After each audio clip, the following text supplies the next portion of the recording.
We're ready. Thank you. Good evening and welcome to the regular meeting of Hamilton City Council, October the 11th, 2023, a little after 6 o'clock. We're here in City Council Chambers, 345 High Street in Hamilton. We do have one public hearing this evening that involves the development plan for Arbor Springs. Roll call vote, please. Roll call, please. Pullman, Present. Fear, Present. Vaughn, Present. Ryan, Present. Nab, Present. Lauer, Present. Moeller. Present. We have the quorum. Thank you. We'll start off with an offering of prayer by Councilmember Carla Fear, followed by the Pledge of Allegiance. Please stand if you are able.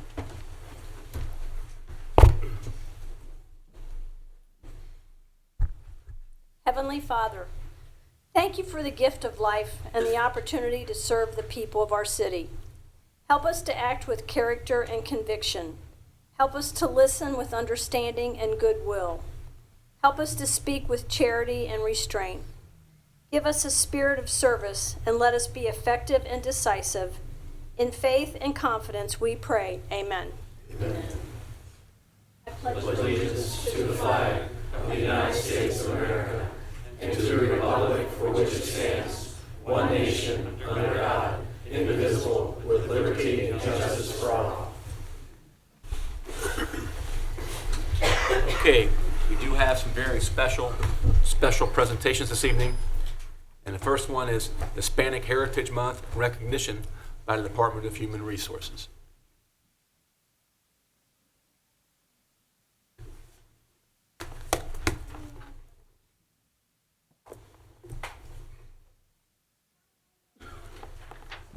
Hello. Buenas noches, mi gente. Soy Jean Pope, directora de Humanos Recursos de Ciudad de Hamilton. Bienvenidos.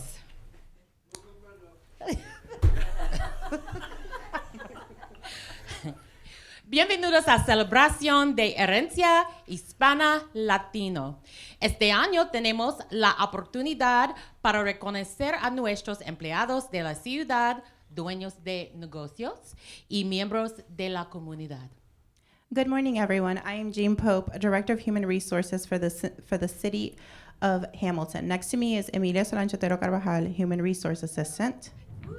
So, We welcome you to the celebration of Hispanic Latino Heritage Month. This year, we have the opportunity to recognize our city employees, community members, and business owners. este año vamos a reconocer a 3 empleados de la ciudad y 2 miembros de la comunidad que están haciendo una diferencia en Hamilton. This year, we will recognize 3 city employers and 2 community members who are making a difference in Hamilton. The first honoree is Miss Adriana Reyes. Acércate. La primera persona que estamos reconociendo es Adriana Reyes. Adriana, por favor, acércate. Come on up, come on up. Adriana is a graduate of Hamilton High. She is a bilingual specialist at the Miami School, helping to overcome the language barrier to access educational services in the Hamilton City School District. Graduada de la secundaria de Hamilton, ella es especialista bilingüe en la Escuela Miami, ayudando a las personas a superar la barrera del idioma para que todos tengan acceso a los servicios educativos en el Distrito Escolar de Hamilton. So all of our honorees have been asked several questions, and you'll see them on the posters outside. We will have them for the remainder of the month, and this month we have been sending out information on how we are celebrating Latino and Hispanic Heritage Month. And so we are excited to present our honorees to you. The question that we asked Adriana was, what are some of the challenges you faced and overcame as a person of Hispanic Latino descent? A todos los reconocidos le hemos hecho varias preguntas que ustedes pueden ver en los pósters que están afuera. También hemos estado mandando muchos correos electrónicos a los empleados de la ciudad. Doesn't miss a beat. Y, disculpen. También todos los pósters van a mantenerse allá afuera por el resto del mes. Y la pregunta que le hicimos a Adriana es, ¿cuáles son algunos de los obstáculos que enfrentaste y superaste como una persona de descendencia hispano-latina? Learning a new language was difficult. Trying to become a viable contributor to our community due to the stigma surrounding the Hispanic community was another difficult challenge that she had to overcome. Aprender un nuevo idioma fue difícil. Intentar convertirme en una contribuyente viable a nuestra comunidad debido al estigma que rodea a la comunidad hispana fue otro obstáculo que ella tuvo que superar. Adriana, would you like to say a few words? Adriana, ¿gustaría unas par de palabras? Sí, gracias. Pues gracias por tener esta noche de celebración para los hispanos. Thank you for having this night for Hispanic Heritage and Celebration. Yo como hispana y viniendo de México, no nací aquí, pero viniendo muy chica a este país, me da mucho gusto que finalmente tengan este tipo de celebración para todos nosotros, que estamos contribuyendo para hacer una mejor comunidad. I really appreciate that you guys are having this type of celebration for us Hispanics. I came as a very young child to this country, and I'm really happy that you guys are having this type of celebration to celebrate us as Hispanics who are contributing to this community. It is our pleasure. Thank you. Mayor, would you like to say a few words? ¿El alcalde va a dar algunas palabras? Me llamo Pat Moeller. Mi escuela, Hamilton Taft High School. Congratulations. This is going to everyone, but I'm going to read yours. City of Hamilton's Celebration of Hispanic Latino Heritage Certificate of Appreciation 2023. Adrian Reyes, in honor of your continued service to the City of Hamilton and community, we thank you. Presented October 2023.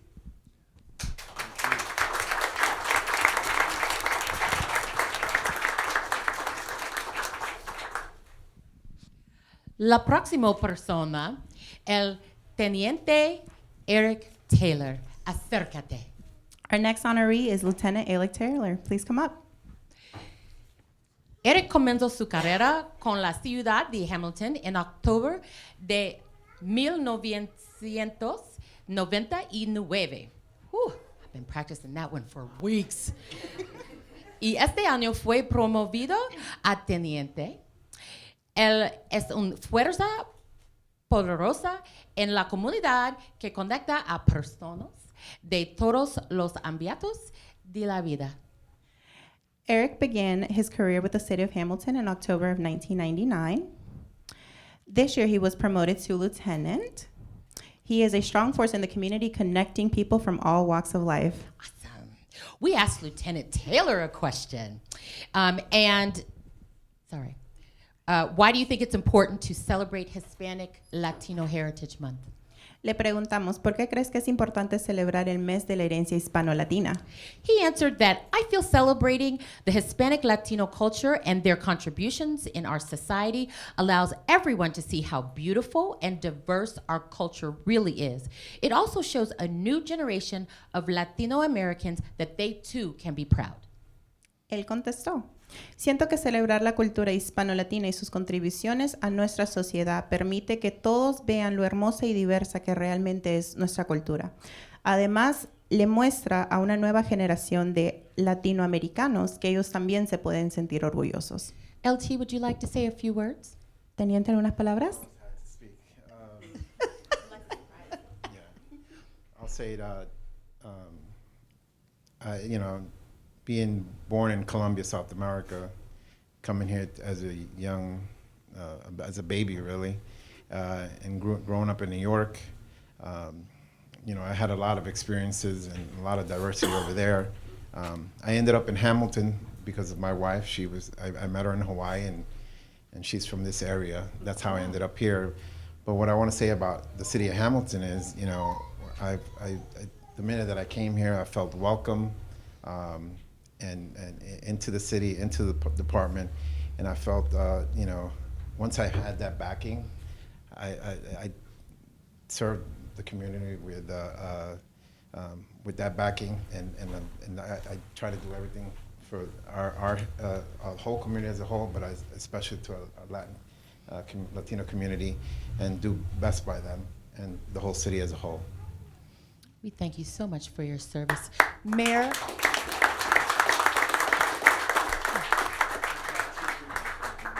Chief Bukaik, would you like to say a few words? Va a dar unas palabras el Chief Bukaik. Thank you. I just want to congratulate Eric. And I can't say enough about what he's done for our community and the police department. Just appreciative of his contributions to making our community a better place. Incidentally, when he came in 1999, I was his training officer.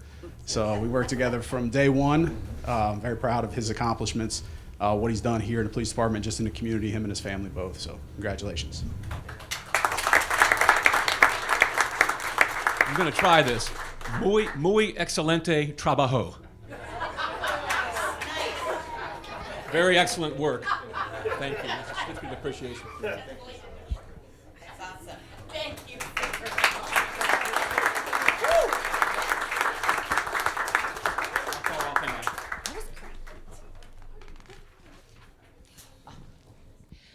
El próximo reconocido es mi hermano, mi amigo especial, José Fabián Contreras. Acércate, sir. Our next honoree is my brother, my friend, José Fabián Contreras. Por favor, acércate.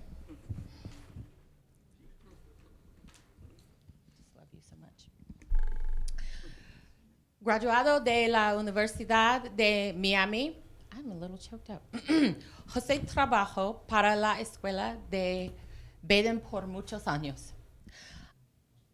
Por muchos años antes de nombrado su nuevo director de diversidad, compromisos y inclusión en mayo de 2022.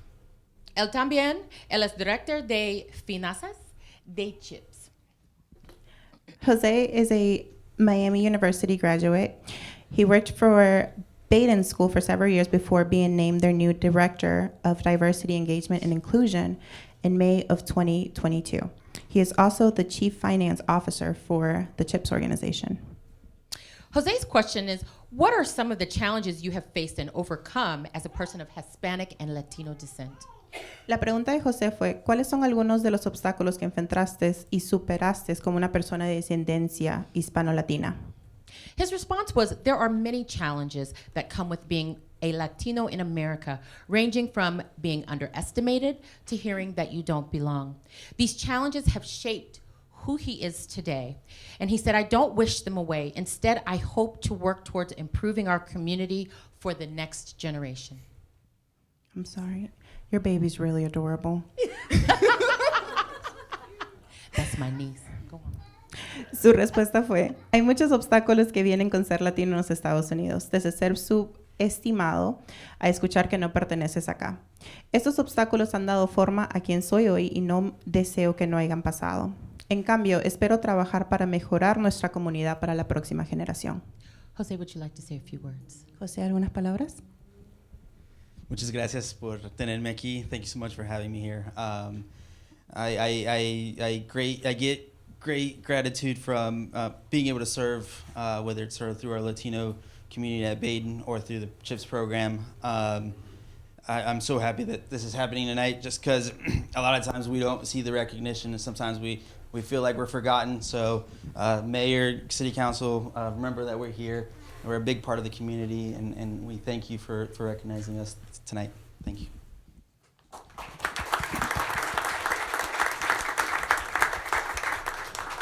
Mayor, would you like to say a few words? Alcalde.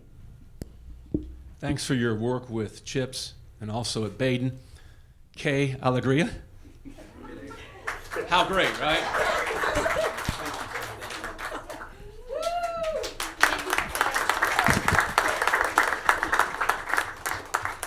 Siguiente es Elena Lupe Ortiz.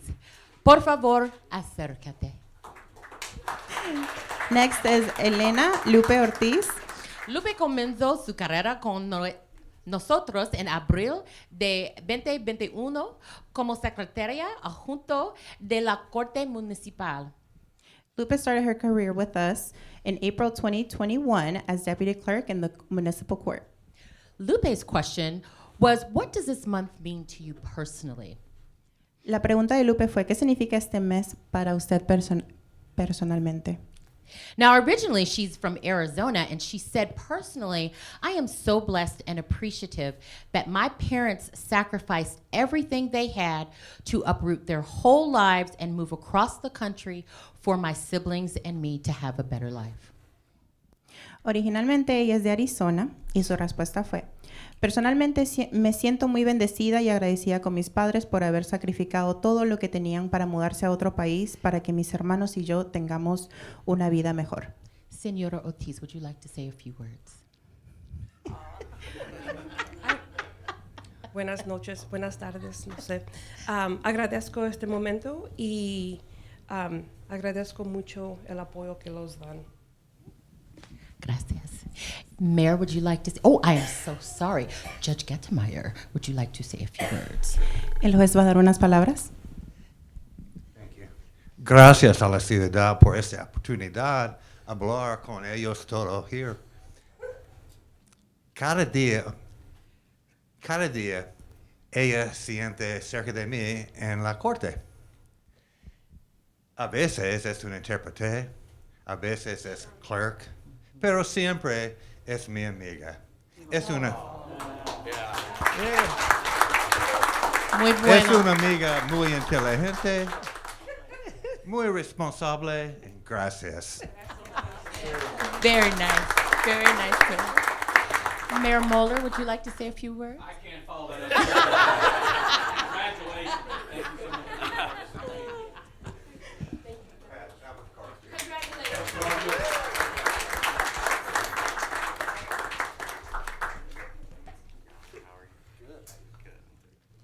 El último reconocido de la noche es Juan Manuel Otero Carvajal. Acércate. Our last Señor. honoree of the night is Juan Manuel Otero Carvajal. I really like that word. Juan Manuel comenzó su carrera como bombero en la ciudad de Fairfield, Ohio, en julio de 2018. Fue contratado por la ciudad de Hamilton como bombero y paramedico en el mayo de 2021. I gotta work on that one. Juan started his firefighter career in the city of Fairfield, Ohio in July of 2018. He was hired as a City of Hamilton firefighter and paramedic in May 2021. His question was, why do you think it's important to celebrate Hispanic Latino Heritage Month? La pregunta de Juan Manuel fue, ¿por qué crees que es importante celebrar el mes de la herencia hispano-latina? Juan answered, celebrating Hispanic Latino heritage sheds light on the achievements and contributions made by the Hispanic Latino people who sacrificed so much, from the field workers to the CEOs of companies. They all made many sacrifices and worked hard for a better future and life in this country. They deserve to be celebrated. Juancito respondió, celebrar la herencia hispano-latina pone atención sobre los logros y las contribuciones realizadas por los hispanos latinos que sacrificaron tanto desde los trabajadores de campo hasta los directores ejecutivos de las empresas. Todos hicieron muchos sacrificios y trabajaron duro para un futuro y una vida mejor en este país. Todos merecen ser celebrados. Juan, would you like to say a few words? Juan, ¿unas palabras? I'll keep it short. Thank you to everyone that's here. Gracias a todos.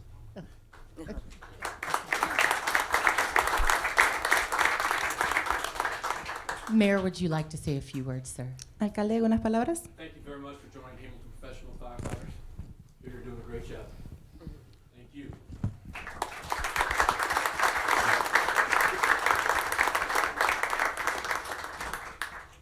That concludes our program this evening. Eso concluye nuestro programa hoy. Gracias por todos atención. Ahora tenga buenas noches. No, it was beautiful. Thank you, everyone, for your time and your attention, and you all have a great night. Huzzah!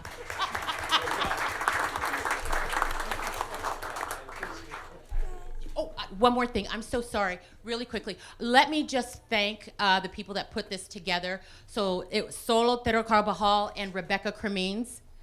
These are two of the people that helped make this night come together. So if we could give them a little round of applause, that'd be great. Thank you. Wow, HR team.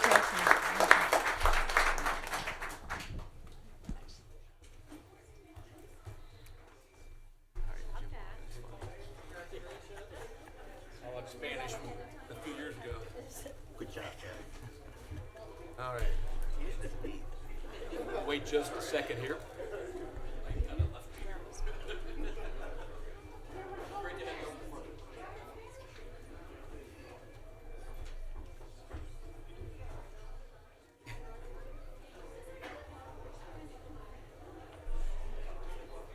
Wait a second.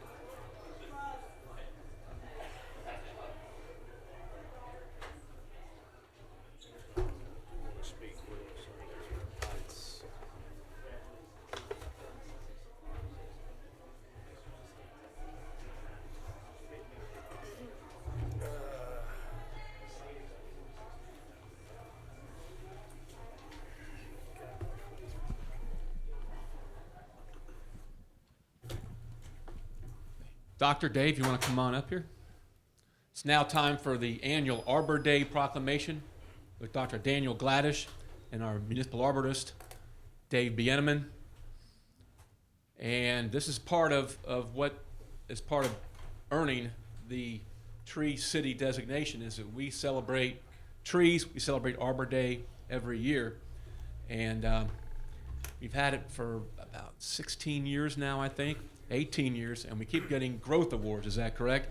Which means you're going over and above what is required. 12 growth awards? Yes. That's great.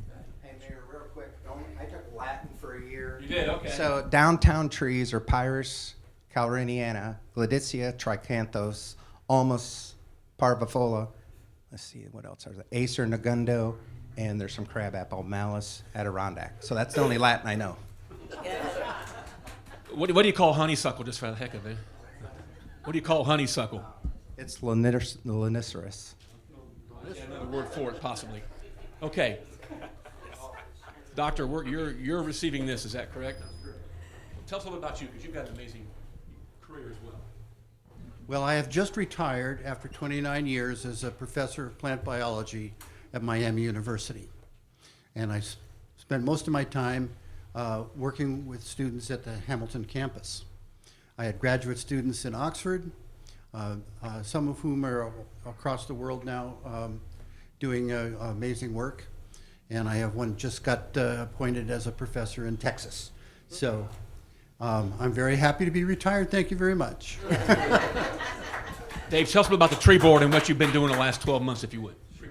Just really quick, the tree board meets once a month. We govern the trees in the city. We have 15,000 trees across the city in public places. We're working on 8 different research projects. We've got about 30 giant sequoias planted here in the city in a secret place. American chestnuts. We just signed on with Ohio State to do an oak ecology research project. So a lot of good things happening. We're kind of quiet, and we like to just keep really quiet, but the tree board, Dan, is doing a great job, and we get interns from Miami University, and we've been turning them out in other institutions as they're available. So it's been really great. You probably saw Alyssa just recently with her mom at the State of the Union. Thank you, because it improves the appearance of our city and helps our utilities be even more reliable. So, also the mayor proclamation. Whereas in 1872, J. Sterling Morton proposed to the Nebraska Board of Agriculture that a special day be set aside for the planting of trees. And whereas this holiday, called Arbor Day, was first observed with the planting of more than 1 million trees in Nebraska. And whereas trees can reduce the erosion of our precious topsoil by wind and water, cut heating and cooling costs, moderate the temperature, clean the air, produce life-giving oxygen, and provide habitat for wildlife. And whereas trees are a renewable resource, giving us paper and wood for our homes, fuel for our fires, and beauty in our community. And whereas trees in the urban forest reduces water pollution and the need to treat, and therefore are an integral part of our community's healthy water supply. And whereas trees in the urban forest make our neighborhoods more inviting and attractive and invite new home buyers into our community. And whereas the city of Hamilton is celebrating its 19th year as a tree city and a 12th growth year award, And whereas on October 13th, 2023, 75-gallon container trees will be delivered to residents of Hamilton through the Arbor Day Foundation's Energy Saving Trees program. Now, therefore, I, Pat Muller, Mayor of the City of Hamilton, Ohio, and Hamilton City Council members do hereby proclaim Friday, October 13th, 2023 is Arbor Day in the City of Hamilton, Ohio, and we urge all citizens to celebrate Arbor Day by supporting efforts to protect and nurture our trees and urban forest, not just for the beauty they provide, but for benefits they give our residents and community. Sent by myself as mayor and acknowledged by all members of the council. Thank you and congratulations on your retirement. Thank you. I know a lot of folks who took your classes and thought you were a great professor. Thank you. Thank you, Dave, for all you do for our city. Round of applause.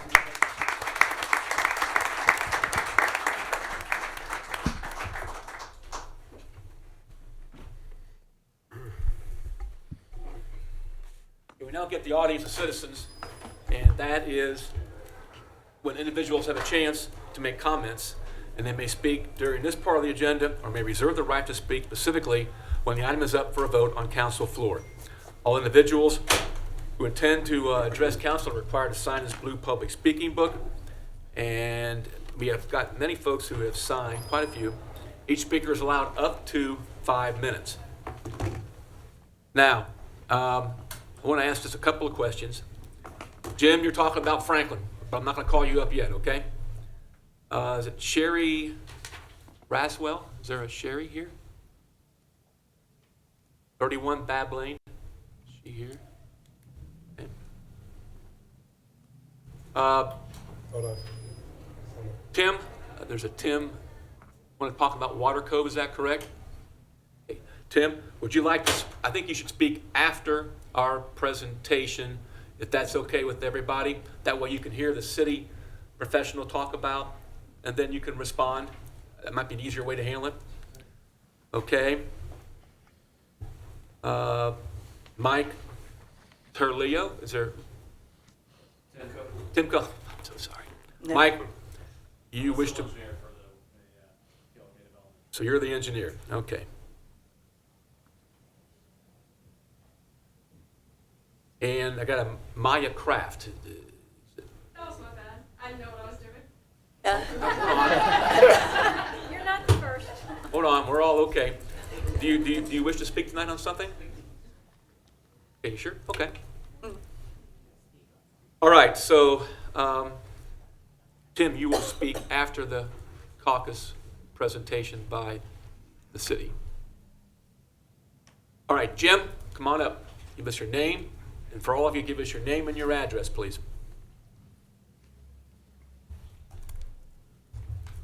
Good evening, Council Mayor and all the people there. I'm Jim Lunman, 544 Franklin Street. I'm just saying, I'm not complaining all these pothole or sewer that's in the west side of or east side of Hamilton have got fixed, Pretty nice. But they're still not perfect, but there's a lot of still on the west side. I live on the west side now, and there's still a lot of them on Main Street. There's, but that's far down from the road, It's pretty bad. I mean, people, you see them going around all the time. I mean, people know about it, and people know about it. I mean, it kind of makes you kind of mad, Yes, I find myself doing the same thing, but we are working with people to hopefully improve that situation. But you've now brought to our attention that it's on the west side, and we will keep looking for those and seeing what we can do to improve those with maybe the folks who put it in. Okay. Also, I got this thing in the mail yesterday about it's coming. I got one of them check things, and in the mail, we got $1,100 in check in the mail, It's all scam, I know. Okay. Tell you what, there are a lot of scams going through cell phone calls and in the mail as well. Just be careful. If it looks too good to be true, it's probably not true. Okay? I'm very careful about that. Thank you, Jim. Well, thank you, and have a good night, all. You too. I guess Sherry, I've already mentioned her name once. I think that's actually it when it's all said and done. Okay. All right. I have no one else who has signed the book unless you're aware of somebody else. Mr. City Clerk. Somebody did approach me they would like to speak as well. From the Water Cove development? I did not ask, but they did change their mind. It is. Okay, all right. Bill, right? Yeah. And for the record, council got some emails that were sent by individuals who wished to comment on Water Cove.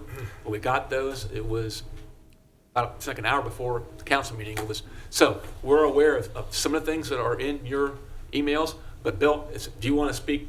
I think it's best if you speak after the presentation, okay? And Bill, I forgot, what is your last name? That's right, okay. Okay, I believe that takes care of everybody who signed the book and who wished to speak. Okay. All right, now go to the consent agenda, and that includes all staff reports, caucus reports, meeting minutes, information report, 2023 August financial report, and also the 2023 investment report for August. Now we're going to go to the committee of the whole, which is when City Council has a chance to consider some reports, ask questions, provide direction, make comments. Is there a motion that the regular meeting be recessed and the committee of the whole take place? So moved. Second. Motion made by Councilmember Pullman, seconded by Councilmember Fear. All in favor, please say aye. Aye. Opposed, same sign. Hearing none, that motion is carried at 6:32. Okay. You will lead us in the caucus agenda, is that correct? Yes, sir. So our first presentation will be done by our city clerk and special projects manager, Mr. Daniel Tidyman.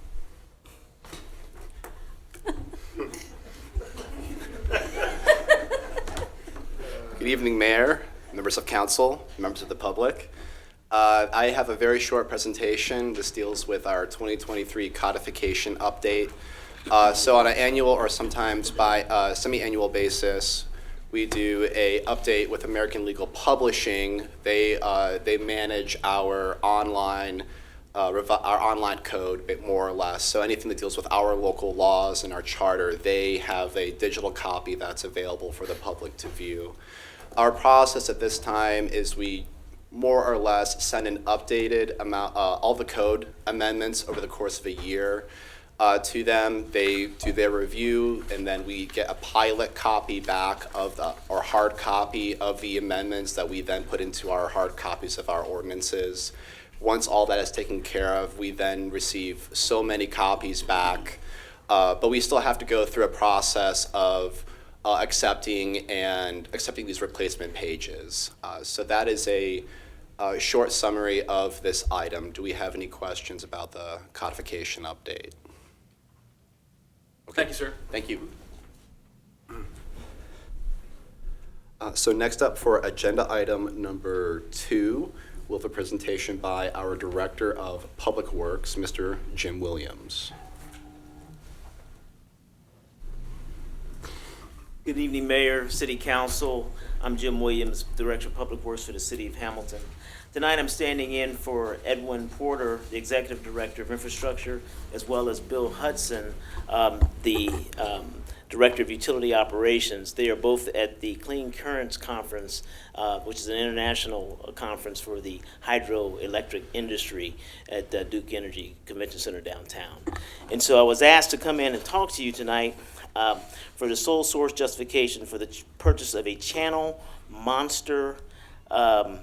Basically, what that is 2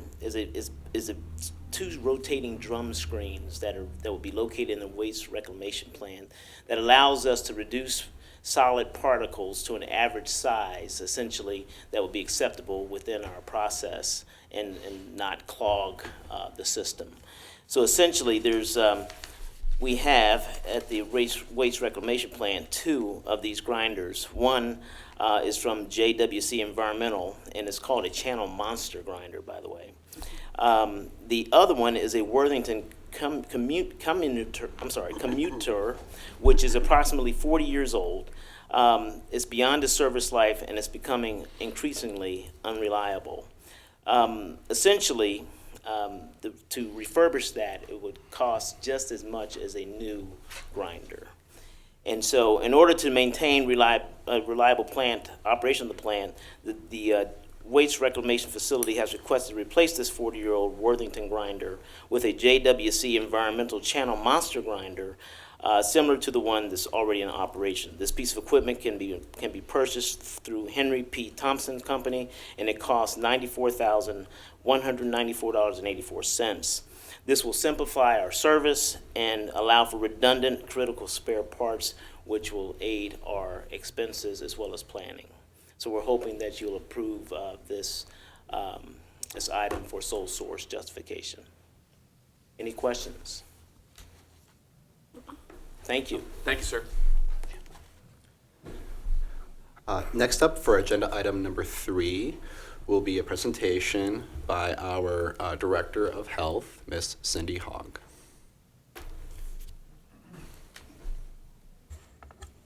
Good evening, Mayor and Council members. I'm Cindy Hogg, the Director of Health for our City Health Department. Tonight I'm here to speak to you about changes to Section 173301, fees and charges of our health code relative to our food operation licenses. The Ohio Administrative Code requires that each year we do a cost methodology to determine our food operation license fees. The formula is provided by the Ohio Department of Health, and it calculates the maximum amount that we can charge in a food program. It incorporates employee time spent in the program, employee travel costs, employee total wages, training and educational costs, and administrative fees. The cost methodology has been completed, and next year's proposed fees have been approved by the Advisory Board of Health on July 24th. Notification has been sent to all food operators concerning the fees.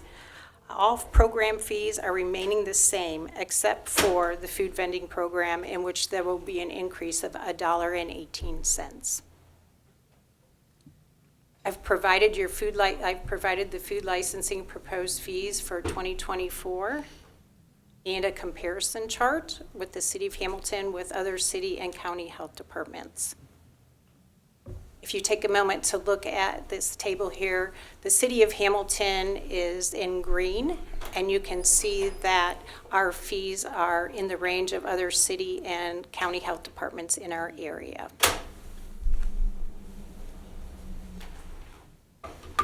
Any questions? Tonight I'm here to ask that you review these fees and accept the proposed fees. Great. Do you have any questions? Thank you very much for your presentation. Thank you. Thank you. And, next up for agenda item number 4 will be a presentation by our Director of Economic Development, Mr. Jody Gunderson.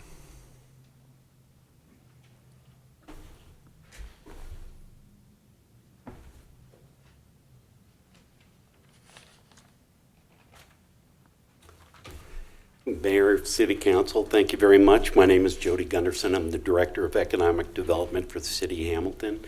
The item that is before you tonight is the city staff and the CIC, the Community Improvement Corporation's request to approve their recommendation for a revolving loan, forgivable loan in the amount of $12,000 for Murchie Indian Restaurant LLC, which is located at 250 High Street.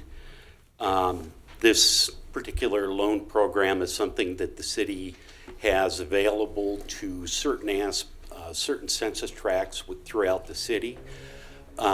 This area just happens to be in our downtown newer restaurant. We think is going to add to a very good, diverse food environment that we continue to grow in our core city here. One of the conditions that they have as a part of this loan program is to create 3 full-time jobs, and they will have 8 part-time jobs over a period of 3 years. Again, this will be a $12,000 forgivable loan for the purchase of kitchen equipment. It is the recommendation of this office that the council receiver report concurs in its recommendation and directs the preparation of the necessary legislation. Do you have any questions? So these are community development block grant funds, is that correct? That's correct. Federal money Yes. given to us. Yeah, and this particular, I mean, this fits very well within what we've done in the past. And again, this was something that was unanimously approved by the CIC board. Any other questions? Thank you. Thank you.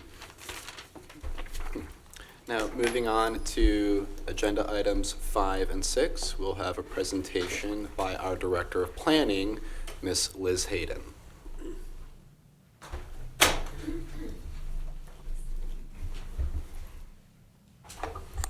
Good evening, City Council and residents of Hamilton. The Planning Commission is bringing 2 items to you tonight. The first is a proposal for rezoning some properties in Hamilton. And it's primarily residential houses that are zoned industrial that we're proposing to zone residential. It's something that has created problems with homeowners trying to get financing for their properties that the zoning doesn't match the house. So it's primarily we're trying to fix a problem. But we also took advantage of this opportunity to also add a few other miscellaneous rezonings into the proposal. So you'll see the primary areas that are residential but zoned industrial are in the East End neighborhood and in the Lindenwall neighborhood. And the purple is what is zoned industrial. So it maps to the left are the current zoning, and then to the right is the proposed zoning, but simply put, industrial to residential. We're also proposing to rezone some properties along Route 4 that are commercial business properties, but are zoned industrial. There's also a property downtown that's actually been a topic of discussion as development of a hotel that has 2 different zonings, and we'd like it to have the same zoning since there's going to be one development on top of that site. There's a resident request to update the zoning at 237 South D Street. And at the Planning Commission meeting, we had a handful of people attend, and everyone was supportive of the proposal. But we did have 3 residents, property owners come and talk with us. And since that meeting, we have changed the recommendation for 2 of them after talking with them. 956 Mosler and 1732 Grand have requested to stay industrial, and they're not houses. So we went with their wishes. Again, we were hoping to solve problems for people not rezone something that they didn't wish to be rezoned. And then after speaking with the owner of 1751 Grand, we realized it was the property owner agreed with us that it was more appropriate to be rezoned to traditional neighborhood zoning. Do you have any questions on this item?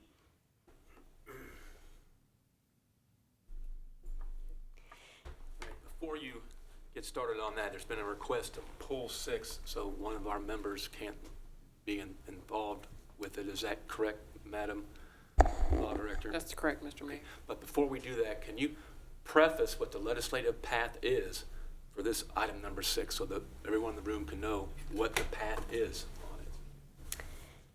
This is residential plan development zoning, which means that after caucus, it continues on for a vote. And we are proposing for consideration that it actually have a first and second reading together at the October 25th meeting. So that would be, something that council could decide if they wish to move forward with that or not. But there will be a vote after this meeting. On October 25th, possibly? Yes. Okay. So, Madam Law Director, then we entertain a motion to pull this and treat it separately from the other 5 items. Is that correct? That's correct, Mr. Mayor. Is that done by roll call vote or? we will pull that, we can do a voice vote to pull the item and then do a roll call vote on it, that individual items to make sure that we're clear that one is abstaining. Okay. All right, is there a motion that we pull item 6 from the caucus agenda and treat it separately from the other 5? So moved. Second. Motion by Councilmember Vaughn, second by Councilmember Fear. All in favor, please say aye. Aye. Opposed, same sign. Hearing none, item 6 is pulled, is to be treated separately. Does the person who is to abstain from that, are they allowed to stay up here on the dais at this point in time? It's whatever your pleasure is, that's fine. Okay. All right. All right, ready? Whenever you're ready. Okay. This project is a preliminary and final plan development plan, so combined application. This would be sometimes we have a preliminary plan come through and then a final plan later. This is a comprehensive completed plan for 12 Water Cove Drive, for 20 multifamily apartment buildings that are 272 dwelling units total. And you'll see it's actually 2 parcels, and the parcel in red is the one that you're going to see a development proposal, but PLK Communities is the applicant, and they would actually they're proposing to purchase both and just leave the other one undeveloped. So this is the close-up of the proposed area for development. Again, 272 dwelling units, which is the zoning allows for 1 dwelling unit per 4,000 square feet, which is 299 dwelling units. So this is slightly under the max permitted density. There's 20 different buildings proposed. There's 3 different types of buildings. It is proposed as a private street, which is not something that we're used to seeing in Hamilton, but they're allowed to do that for a couple of reasons. The first is that it's 1 parcel, so it's 1 owner. We don't allow it when there's more than, I think, 5 owners. So the fact that it's a 1 parcel, they're allowed to propose that under our subdivision regulations. But also there's some unique history with access here that goes back into the 1990s that made it the most appropriate thing to do to propose a private drive off of Eden Park. And they're proposing 555 parking spaces. This is a general overview of the site plan that shows a couple different things on the site. It shows that there's going to be a clubhouse that has a workout facility, and next to the clubhouse there's a pool. There's also a dog park being proposed and a walking trail. So I just wanted to highlight some of those amenities on the site plan. The walking trail is shown in a red line. This is the proposed design of the buildings. They're proposed to have a 50% cultured stone veneer on all facades of all the buildings. All of the entrances are on grade on the first floor. That's just something we point out because it's easier for people that might have some disabilities to get in and out of the building. So that's something that we encourage. And all residents will have a covered porch or covered patio or balcony. I wanted to make a note that in addition to the design that you're seeing right now, which is 1 access point, the developer is also exploring possible secondary access point, which wanted to make note of because the design as proposed is approved by the fire department. The access is fine, it works, but if they could add a second access point, that might enhance the development. And so we wanted to say for your consideration for flexibility as they work through that if you could consider both possible designs as options. Some general zoning review for this project. It meets the RPD point system, which is 20 points, and just some highlight of the points is they got points for the passive parkland, which includes the walking trail, the clubhouse. They're going to propose a pond fountain, decorative lighting, bike parking, and on-grade entries. They are requesting 3 waivers to the regulations. 1, which is that requiring at least 50% of proposed parking spaces provided by enclosed garages. And this is something that they requested, said they did a market study, and of the area and are stating that this is not a viable part of the design for the project. One of the planning commissioners expressed interest in seeing some covered garage parking included, but that was not ultimately discussed as part of the motion.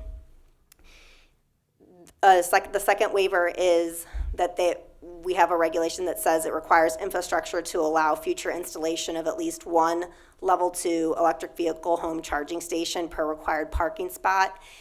I think that this was kind of written more in mind of more of a traditional like single family home with a garage. But they are not proposing to do this for all of the housing, but what they are proposing is not just to have some infrastructure, but to actually have 7 chargers that would allow for 14 cars to be charged at the same time, which would be more than the infrastructure, would actually be the charging stations themselves. So those would be included in the development as proposed. And then finally, they're proposing a waiver to the requirement that there's sidewalks on both sides of each street. They do have sidewalks throughout the entire development next to every unit, but they are not proposing a sidewalk on one side of the access road out to Eden Park. And while I love sidewalks, very passionate about them, this is kind of a unique situation where everybody from the development would have access to the one side of the sidewalk, and the way that it's kind of situated, pretty much everybody that'd be walking to Meyer or other amenities would be heading south anyway. So community input. We knew this was going to be a big project, so we made sure to send notices out beyond the traditional required boundary. So we went from 500 feet to 600 feet, and we included both parcels in the notification. We had about 6 property owners come and speak that night at Planning Commission, and some of them said that they knew PLK and spoke highly of the developer. I call that out specifically because I don't think I've ever had that happen before. But there was also multiple property owners that expressed concerns about the proposed development. And so the first being traffic, and the second is being landscape buffer to address noise and light, maintaining the existing tree buffer to the south of the development. This is a buffer is required around the entire development, but the primary concern was to the south, adjacent to Waterside. And stormwater management and density. So I just wanted to talk about some of those concerns. So regarding traffic, there was a lot of discussion about traffic, and a lot of it was focused on that there are existing traffic issues in the area from residents. And PLK, as part of their application, did submit a traffic report that included peak hour trips that were below the threshold of what ODOT requires for a traffic study. It's 138 PM new peak hour trips. But we recognize that there is concern about traffic in the area, and this would add more units. So the city has been talking internally about going ahead and completing a broader traffic study for that area, not just for the intersection at Eden Park in Washington, but also all the way to Main Street, and you can see that area highlighted on that map. And we would be working on evaluating traffic and safety issues, and PLK would support that traffic study financially. Since the meeting, the PLK has updated and better clarified the southern buffer.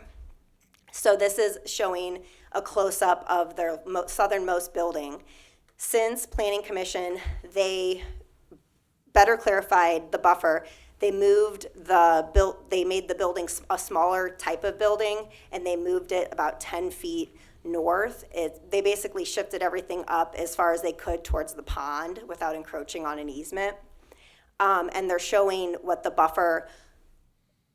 wooded buffer looks like, and it would be a minimum of a 25-foot wide wooded area that would remain, and that wooded area exists today, and it's about 20 years old of growth. I'll show you in a picture next. So that's why it was really important. It would be a big difference than new trees, because it's 20-year-old trees. And they updated the lighting plan to show that no light would be leaving the property line. So this is an image of what the southernmost boundary looks like today. So the southernmost boundary of the property includes the pipeline easement. So the development proposed is about 175 feet north of the property, of the neighboring property line. And you would see that to the trees on the left, the minimum amount of trees that would be left would be like a 25-foot wooded area. But in the areas that aren't surrounded by that one southernmost building, it would be a wider swath. Right now, it's about a 75-foot wide landscape area. Liz, just a quick question. What is the width, the actual width of the natural gas easement? 100 feet. Thank you. There were some concerns about stormwater management. What I can say is that their engineers have been in contact with our engineering department, and as usual, that will be addressed through our building permit process, and everything looks good. And as with all new development, what will happen is that the rule is that you can't make any problems worse, and hopefully, the development, they can improve the stormwater detention on site. And then the density, there's nothing really to say other than to kind of respond to the density concerns, which is that it's under the maximum density for the zoning district. And Plan Hamilton speaks to the possible appropriateness of transitional density between different types of commercial and multifamily to single-family residential. So, for example, this is about half the density of Wish Village, which is across the street, and so it kind of transitions as you get closer. And then there's also that 28-acre undeveloped parcel, which we didn't include in any of the calculations for anything because it's being proposed to be remained undeveloped, but that does kind of add an additional buffer of lessened density. So after the meeting, the city staff and also the developer have reached out to the residents who signed in. We had some back and forth with one, but hadn't heard from anybody else. The city hadn't until recently when we did get some emails today, which we forwarded on. Unfortunately, we haven't had much time to respond to them, but we will continue to reach out, offer to meet with them, remind them to come to the meetings and see what we can work together on. So continue that conversation. And we were able to touch on this earlier, but I wanted to point out that the proposal, part of the proposal is that we're proposing to send this as an emergency ordinance on October 25th and have 2 readings that day, and that is to, at the request of the developer, to meet their construction deadlines. They would like to be able to, if approved, be able to get work on it before it freezes. So at this point in the season, a couple weeks can kind of make an impact on whether things can get started or not for a few months. Any questions on this one? Liz, just a couple, please, if you will. There are current water retention ponds in place. Yes. That development behind Meyer, if you will, and across the street, had been planned years and years and years ago, and it failed. It sat vacant for a long, long time. And now this developer has come with a plan, and it seems consistent with the other properties that are adjoining it.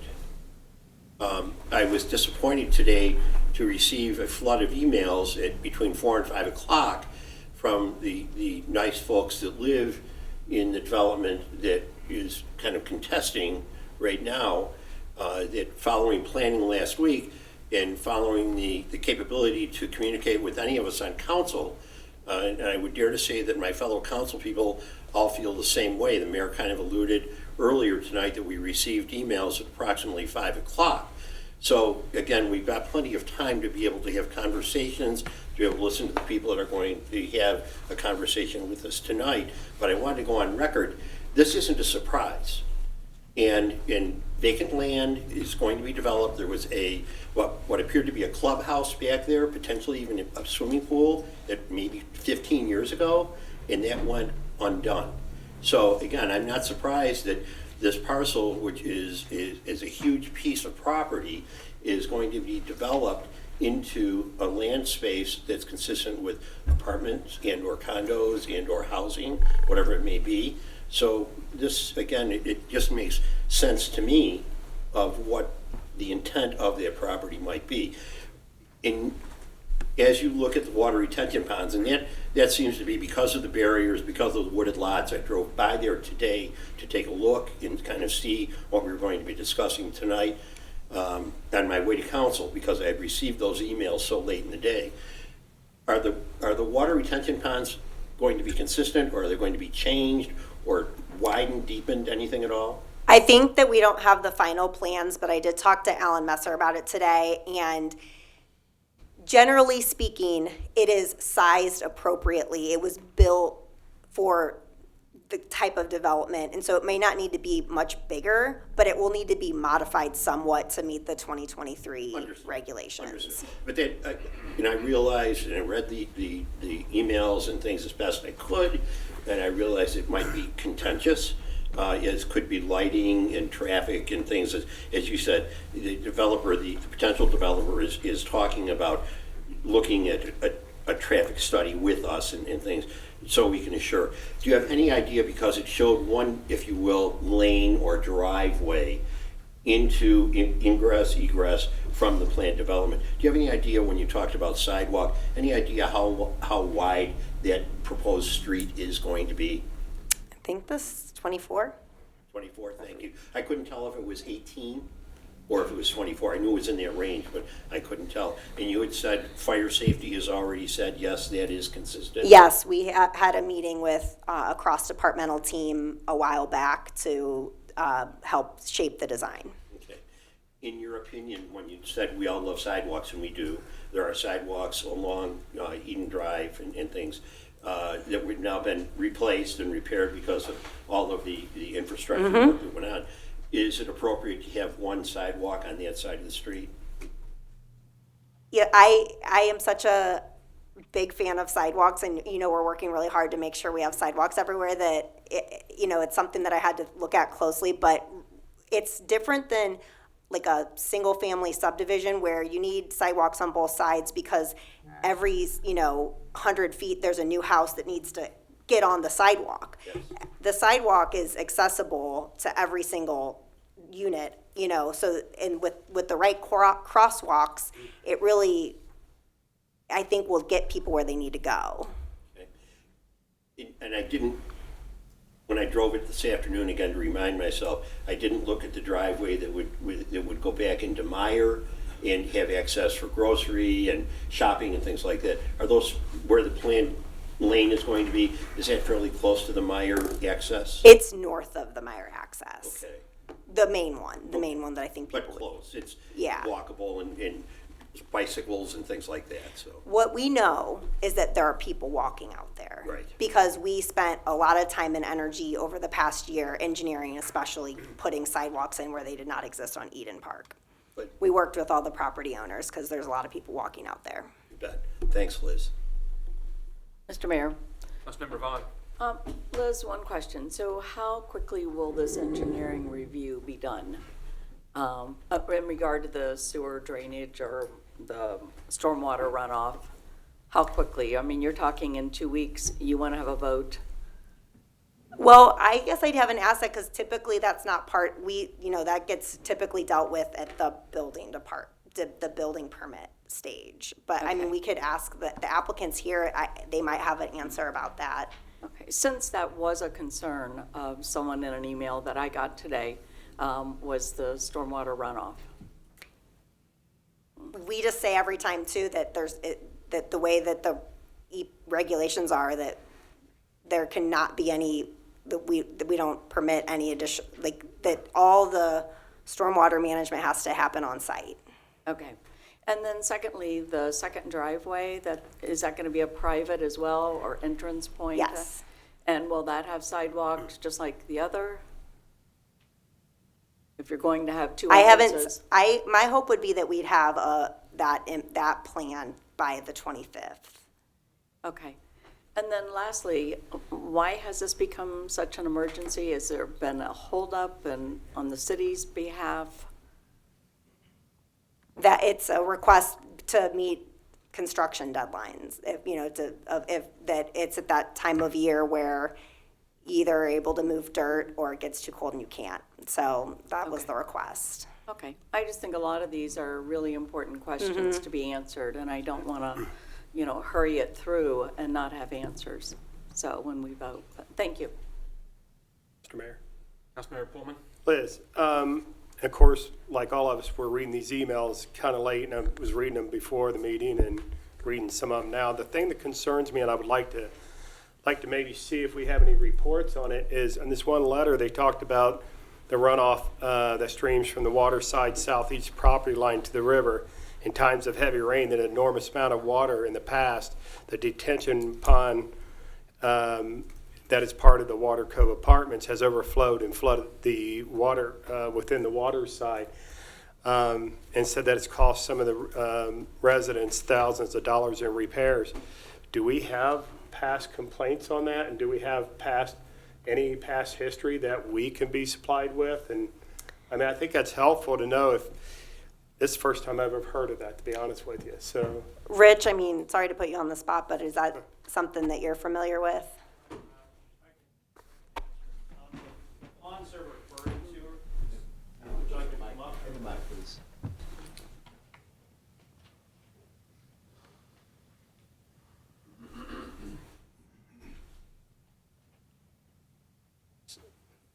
Alan Messer, Assistant Director of Engineering. The ponds that have overflowed in the past are the ones to the north, not this particular pond.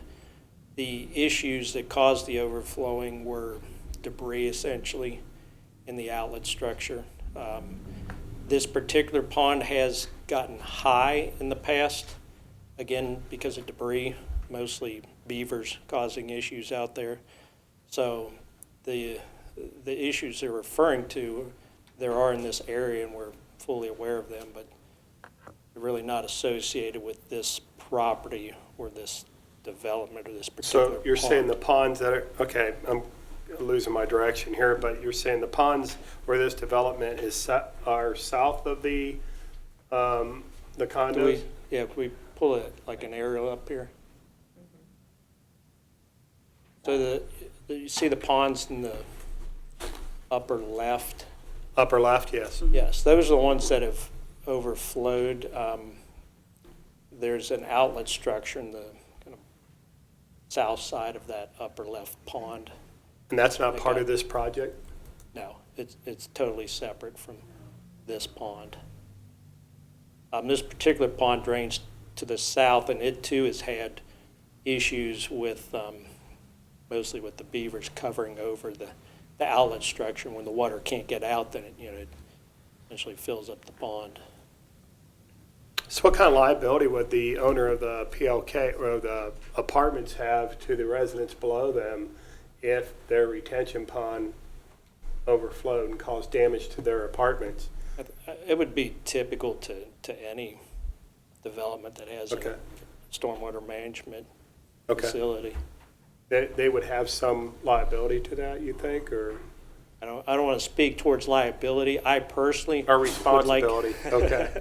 I personally would like to see something done here because, again, it's the maintenance of the existing pond more so than the size or anything like that. They will have to modify the outlet structures. One of the requirements we'll have for them is to put trash racks on it so that it's not as susceptible to getting clogged with debris. They'll also have to modify it to meet today's standards. It was built The to property 90s management standards. usually will have a maintenance program for these retention ponds normally? Yes, the issue that I recall on the pond to the northwest occurred prior to that being bought and developed. It's actually owned by the Clover communities north of it now, and they have done an adequate job keeping it maintained since they took over. Okay. Thank you. Any other questions?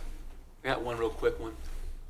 And I forgot, was this going to be done in phases or not? No, one All going to phase, get all completed together. before the first person moves in. Yes. Any other questions? Okay. Madam Law Director, should we close the committee of the whole, open regular meeting, and then have the audience, two folks speak? Is that the Yes, procedure? Mr. Mayor, I think if we can close the committee of a whole, Correct. reconvene the regular meeting, Correct. and then if you want to go straight to item number 6, we can go ahead and have the city clerk read item number 6, and then you can accept community comment and answer any questions, and then you guys can decide to vote on that particular item if you So would you're like. saying the vote should be before the citizens speak instead of after the citizens speak? I think the citizens should speak before the vote. That's what I thought you were, okay. Yes, thank All you. right, I'll set the motion that the committee of the whole be closed. So moved. Second. Motion by Councilmember Nab, seconded by Councilmember Vaughn. All in favor, please say aye. Aye. Opposed, same sign. Hearing none, that motion is carried at 7:12. I'll set the motion, regular meeting be reconvened. So moved. Second. Motion by Councilmember Pullman, seconded by Vice Mayor Ryan. Roll call vote on that motion to reconvene the regular meeting. Pullman, Yes. Fear, Yes. Vaughn, Yes. Ryan, Yes. Nab, Yes. Lauer, Yes. Moeller. Yes. Motion adopted, 7-0. Okay, we're now going to call up two folks who signed the Audience of Citizens book because they wanted to speak on this particular item. Tim, I think you signed the book first. You want to come on up here and speak, please, to the podium? And when you speak, start off with your name and your address, please. Mayor, before this resident gets started, do you mind if I read this item to the record Oh, I'm sorry. first? Fine. A recommendation relative to a preliminary and final plan development proposal to allow development of the property as a 20 multifamily apartment buildings, 272 dwelling units proposed. Proposal includes 4 required variance requests to the Hamilton zoning ordinance, HCO Nicholas P. Lingenfelter, PLK Communities applicant. Thank you. Thank you. My name's Tim Noster, Noster. I live at 20 Horizon Drive. My wife and I have lived there for 2.5 years now. We enjoy it. I think that by and large, it's a good place to spend my retirement, which I waited a long time for. My biggest concern, all the technical difficulties with construction and everything else, a good contractor, a good construction crew, a good engineer, all the whole city staff. I'm sure you guys are set to take care of all that stuff and address it appropriately. My concerns are going back to this whole thing about quality of life. Quality of life is very deeply affected, at least for me and I think most people, by population density. That's why some people live way out in the township, other people live right downtown, and others are kind of like us in the middle. Part of the reason that we decided to live where we live is because we have connections here in Hamilton, have for a long time. So there we are, and now we see that this is going to be a very, very big addition to everything that we have over there. It may turn out to be wonderful, but I must say that I'm very, very concerned. And a lot of these issues are going to play back into that particular part of it. If everything doesn't go very well, then we're going to end up with some hodgepodge of problems that will end up maybe passed on, maybe not. But I've been through this for many years. I've traveled all the major metropolitan areas in the country. And I've seen this kind of problem. I've dealt with it myself. And I really, really, really am here for one thing. It's just to look at you folks in the eye and just say, please, use your authority and your power to look at this very carefully and make the best decision you can. That's all. Thank you.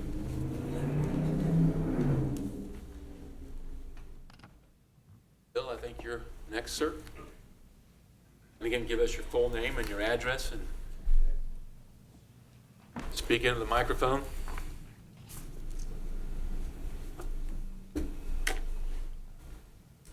I am Bill Maltby. I'm at 35 Pond Run, which is in the Waterside Development.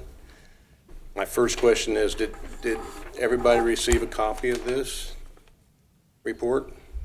We received an email version of that before the meeting. Okay. Yes, sir. If you want more, let me know. If you want to meet between now and the 25th, let me know. I got a question from Mr. Williams real quick. When that pond to the north overflowed, how come it didn't fill up the pond to the south?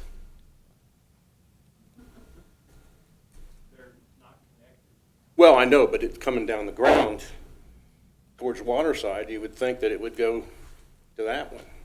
It just followed the lowest elevation. Okay. Or it could be that it filled it up and it overflowed also. You know. When this was originally built, let's talk about water for a second.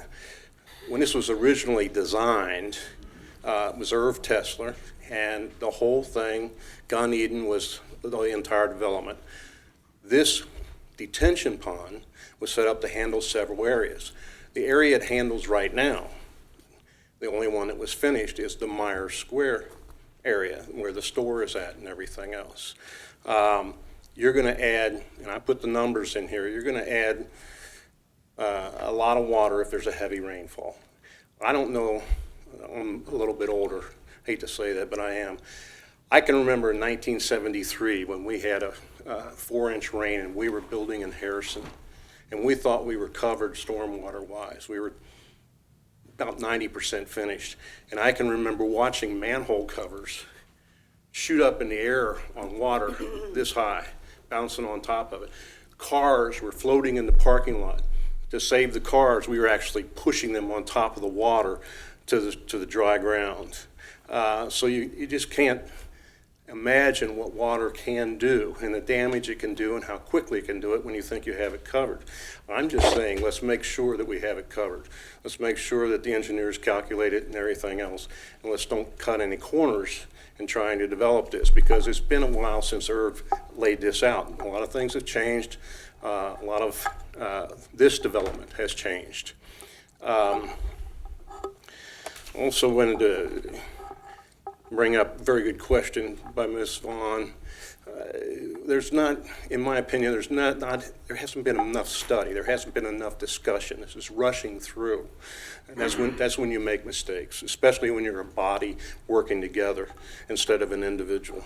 I just want to keep that in mind as we go through this thing, because we're headed for a 2-week decision, and it'll be a final decision. Yes, in answer to your the planning commissioner's comment about this, in response to how it's done and what they don't have control over, that's zoning.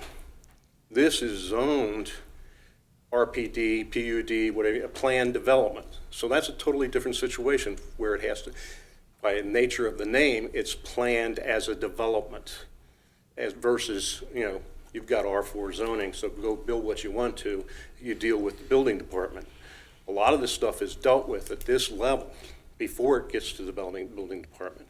A lot of these issues have to be taken care of at this level. Some of them would never be addressed at the building department. And water would probably be one of them. I read the discussions from the departments within the city of Hamilton who responded, fire, police, etc. Again, if you read it, it looks like they made a quick answer, that there wasn't an in-depth study, you know, in looking at it. You know, fire department's a big one because it takes a large turning radius to get that equipment in and out of a place. So you got to make sure you're covered. I noticed in rushing this thing through that the meeting agenda on the website changed 3 times in the last 3 or 4 days. First, it was that the first and second reading was going to be on the 25th, and then it changed to where it was not going to be that way, and then it changed back. So, you know, I'm just curious as to why there's so much confusion on that. They got points for a fountain. It's a small issue, but it's not a fountain, it's an aerator, am I correct? And it's just to keep the pond from becoming scum. You know, you know, as opposed to a decorative fountain on architectural or, you know, art design that would be effective and add to the development. The 175 feet. Mr. Maltby, I'm going to say you kind of wrap it up because we Okay, had the I am. 5 minutes. 175 feet buffer between us and, you know, Waterside and this development, okay? 100 feet of it is the pipeline. That can't be considered a side yard because it belongs to somebody else, okay? So you're talking about 75 feet, and then we reduced that to 25 feet, and I'm not sure where that happened and what's going on there. But that's an important thing to us, and I'd like to see a good buffer with a berm or something like that between us and the development. Read my presentation. If you have questions, my phone number's on here, my email's on here. I'm available. I'm retired. I'm available to answer any questions or anything like that. If you want to get together as a meeting and work, it's fine with me too. Does anybody have any questions right now? Thank you for your well-organized analysis, and I'm sure council, all of us will read these, you know, Yeah, and closely. don't misunderstand me. I'm one of the people that said this is a good developer. You know, I'm one of the people that appreciates their work, you know. So I want to see them do it. I just want to see it with our concerns addressed and everything taken care of, and everything, every T crossed and every I dotted. Okay? Thank you. Mr. Mayor, Councilmember Vaughn. may I ask him a question? Please, I mean, Sir, oh, I'm sorry. that's okay. Quick question. Quick question and a brief answer, if you would, sir. Did you attend the open hearing, the public hearing, and discuss this? I'm sorry, what was that? Did you attend one of the public Oh, yeah. hearings? Okay, I was at the Planning Commission meeting. okay. Thank you very much. Last week. Okay, thank you. Thank you. Okay, and as you said, council did receive a collection of emails, which we will all reread and obviously take a look at before October 25th. Okay. Regarding item number 6, is there a motion that council receive report number 6, which is often subject to future readings, public hearing, and vote? Just maybe a clarification. If I have questions, should I wait till after the motion's made or ask before? I mean, you could go ahead and ask the questions now. I apologize for Sure, go waiting. right ahead. I mean, it's, Actually, can I ask the developer and maybe the engineer to come up? yes. Please. I was just taking notes as I was reviewing the emails that were supplied this afternoon and just listening to the comments. It just created a couple quick questions I had. So the first one was regarding the potential light pollution. There's a photometric plan that's been included with this that shows that there's no light spillage off the property line. Okay. Correct. And Liz, we have a copy of that photometric plan? Okay, thank you. The ponds that exist today, are those retention or detention ponds? They are retention. So retention means it's wet, for people that don't know. Detention is dry. So they are retention ponds. They will have a fountain that has a 20 to 25 foot spray in it. So it's not just an aerator. It's not just a churner of water. So we'll have a nice feature to it. And when you calculate the runoff, are you using like a TR55 analysis? What kind of modeling do you do with the stormwater to? It's a HydroCAD software. It pairs with our AutoCAD, Civil 3D. Okay, so you've analyzed that and you feel comfortable that the ponds that exist can handle the? Correct. So we've analyzed the pre-existing condition. We're modeling the proposed site to have a similar flow to the pre-existing condition where we're not overloading something that didn't used to flow that direction. We are going through the analysis, working with Alan Messer, with his staff to make sure that we meet all the regulations required by code. And right now, that main pond looks like it was actually built larger than it needed to be. So there's some extra capacity in there. So if we need to, tweak the outlet to minimize any of the flow coming off site, I think we have enough volume to work with. And just to refresh my memory, what is code in terms of what kind of storm are you analyzing for that? Is that a 100-year storm, a 1,000-year storm? 100-year. 100-year. So let's say that we have an event that exceeds that, what happens to the additional water? So it would flow, well, again, the detention basin is larger than it needs to be in terms of volume. So we'd have to look at the calculation and see what years at 250, 500, 1,000 before it would get higher than the volume of that pond. So I don't have an answer for that right now, but the natural overland flow, if it were to overtop it, would be to the south. Okay. So I'm just going through just some of the quick notes I wrote from the emails. The general appearance, so from where the natural gas easement is, that 100-foot easement, if you're standing on the south side of that easement looking towards your property, can you see the buildings or is it just trees? So there is a pretty good vertical slope. That's the wooded area that that Liz was showing earlier. All of our buildings are kind of on the plateau beyond the trees. A little bit of the trees that we are impacting are on that plateau, so all of the hillside is not being impacted at all. I don't know if I answered your question, but I was just wondering what the visibility of buildings would be looking towards your development. should be pretty well blocked from that existing tree line.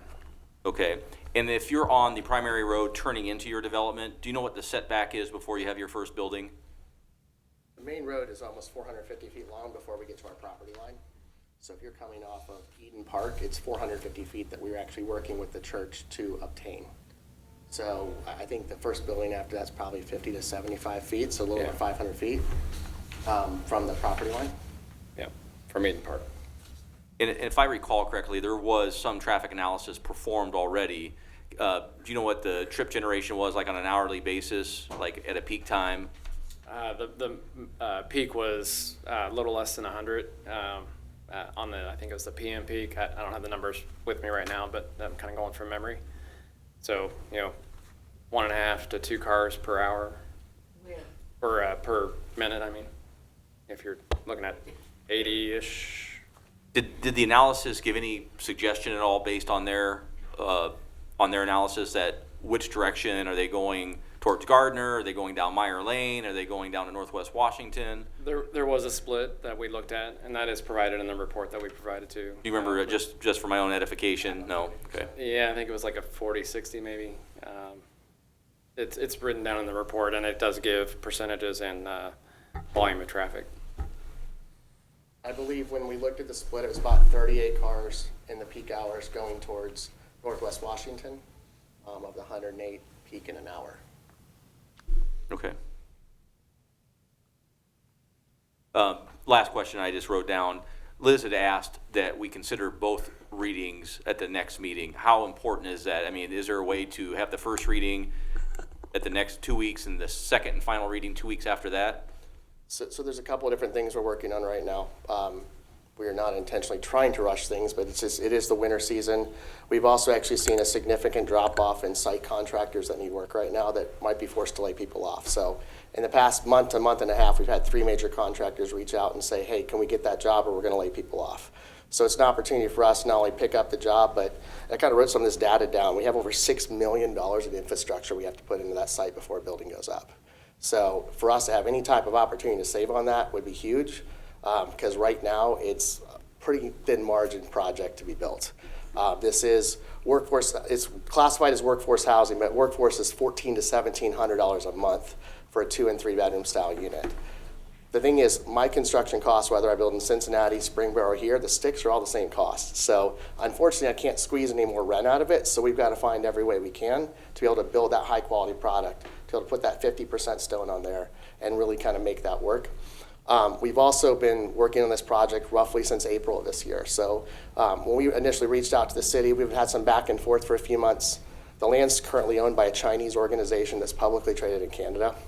So it's been pretty difficult to deal with people, 12-hour time zones apart, things like that. So we do have an active contract we're trying to work against as well. We've asked them for extensions. Unfortunately, they just don't even respond. So other than work with their local lawyers at Taft Law Firm downtown, we're pretty tied to what we're trying to do. And we want to make sure that we can actually build this before we buy some land and we're just sitting on it and can't do anything. So the main push right now is to get the dirt in the ground to save some infrastructure costs and be able to get somebody hired quickly. We got our initial site numbers back on Friday, seen about a 5% reduction over our initial estimates. That's great. We think we might be able to get a little more with the work. So it definitely helps the profitability of the project that right now isn't great. So we're not, if we don't do this now, we're probably waiting till March, April, May to start, because once we start getting the really wet months, we have to lime the site. It's going to add significant cost to what we're doing, and it will make it unviable. Well, let me ask then just one follow-up question.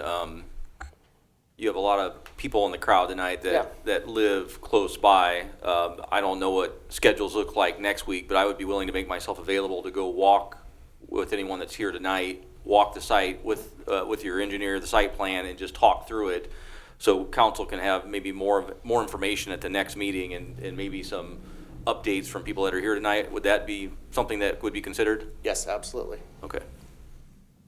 There's one other thing I want to point out as well. I think Liz mentioned this about the access. So unfortunately, when the gentleman that owned it, 20-some years ago or so, what happened was the city owned the road. So the city then gave the road to the next developer. But unfortunately, the developer didn't finish the plan.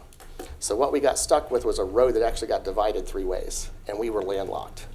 So half of the road went to the guys next to us at Clover, half went to the church, and then we basically had to cut a deal to get an access easement.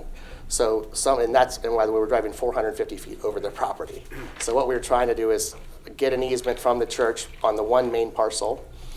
In return for that, what we're going to do is we're actually going to go ahead and seal and restripe their parking lot to be able to get that entrance. And then on the secondary entrance that we're trying to squeeze in, but it's pretty hard with some of the topography changes and trying to make sure we accommodate we don't want to reduce the trees unless we have to. So all of a sudden, if you had that secondary access on the other side, we're kind of balancing that thin line there. But we have also agreed to replace all of the church's sidewalks on Eden Park in return for that secondary access, which is a pretty significant cost. It's close to $60,000 to $75,000. If you've walked in front of the church, they currently have some asphalt left from the old contractor. It isn't even a concrete sidewalk. So we are trying to work on the accessibility, the walkability, and then the only way to get to our property, unless we came through that northern subdivision, is to create those access easements. There's just no other way to get there. So. And Mayor, just in summary for me, the company that they were referencing earlier, I think many on council maybe remember this, was Quest Holdings International, which is a Chinese company that's based out of Canada. They had submitted a site plan, a draft site plan to the city many years ago that was, I would say, probably denser than what is being proposed by PLK. And for a variety of reasons, they never moved forward. I think a lot of it was pushback from the city because it was, if I recall correctly, I think their primary thrust was student housing. And not that I was opposed to student housing or anyone on the staff was opposed to student housing. It was, I can tell you, at the very least, the development that we're seeing today is much higher quality than the current owners of the property had submitted to us. So whatever that is worth, that I realize that development is always, vacant land is never seen too favorably, but all things considered, I think that if they're willing to meet and we can get out on site, talk through some of the issues, I'm hoping to be able to come back to council October 25th with maybe a more favorable update.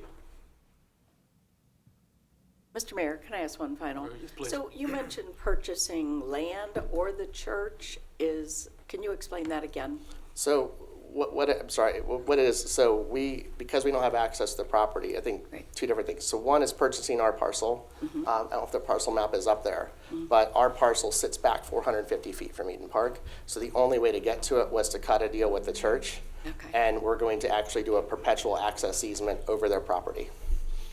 And that way we can have permanent access to and from it, but it's still their property. It allows us to work within all the water and drainage easements that sit between the property.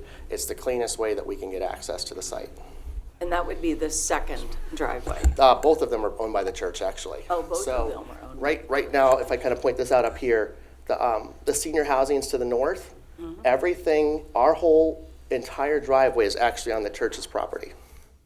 Okay. The edge of our driveway is all owned by the senior housing because of the way that road got divided up and then unfortunately lost.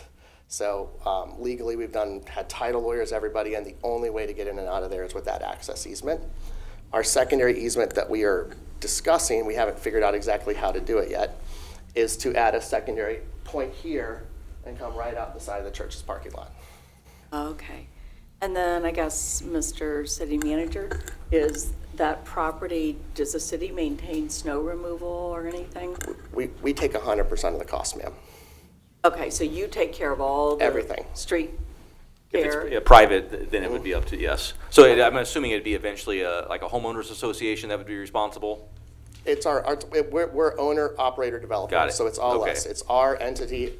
And honestly, we would prefer them to be private roads. The reason why is because we know we can control salty and we can keep our residents safe.